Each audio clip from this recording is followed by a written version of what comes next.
this. Over 1900 years ago, this was written. Romans 13, 11 and 12. Knowing the time, that now it is high time to awake out of sleep. For now is our salvation nearer than when we first believed. The night's far spent, the day is at hand. Let us therefore cast off the works of darkness. Get rid of those idols. And let us put on the armor of light. If 1900 years ago, or the night's far spent, the day's at hand, the new day, how much more now? Now, you know what makes me cry? These disciples of Christ who were so far removed from His coming were expecting Him any moment. They lived diligently and they spent their lifetime. Jesus wasn't first, He was everything. I mean, they gave everything. Yes, we who are so close to His coming live so carelessly. After 1900 years since this is written, think of it.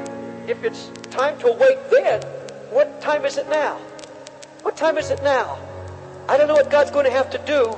I don't know what God has to do to this city. I don't know what He has to do to every city. I don't know what He has to do to the church. But He said it's a fearful thing to fall in the hands of a living God. And He's talking to the church. He said it's a frightful thing. We're not taking it frightful. We've created a God in our concept. We have a concept of God that He's just so loving. He's so merciful. Yes, He is to those who follow Him in righteousness. And God so loved the world, He gave His only Son. Yes, He loves the whole world. But there comes a time when God says, my justice must now be satisfied. And He said, that's it. And He begins to move. And folks, we're not hearing it. We're not hearing. I'm saying it, but you're not hearing it. And only the Holy Ghost can make it real. It's all over. The party's over. And now, let me ask you how you're spending your time. You say, Lord, Lord, He's my Lord. What do you do with your spare time now?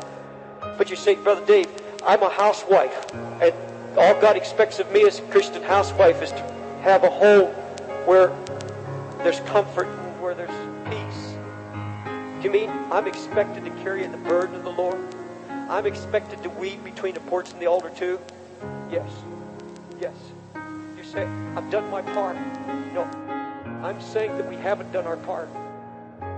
I'm saying that we've not taken His yoke. We have not wanted His halter. Some of you put in an 8-hour day on your job.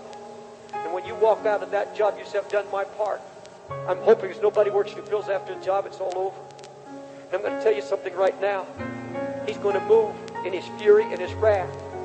Because He said, you're living a lie. You say He's Lord, He's Lord. You won't take His burden, you won't take His yoke upon you. I'm asking you, how many of you wives, how many of you husbands drive through the city or you ride the subway? How many of you wept? When's the last time you wept over the loss? Have you grown so accustomed to it, it doesn't move you anymore?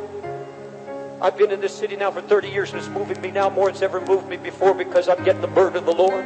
I'm realizing that it's not enough just to go out and pass out literature. It's not just enough to have a job for Jesus. I've got to have His Spirit upon me, His brokenness.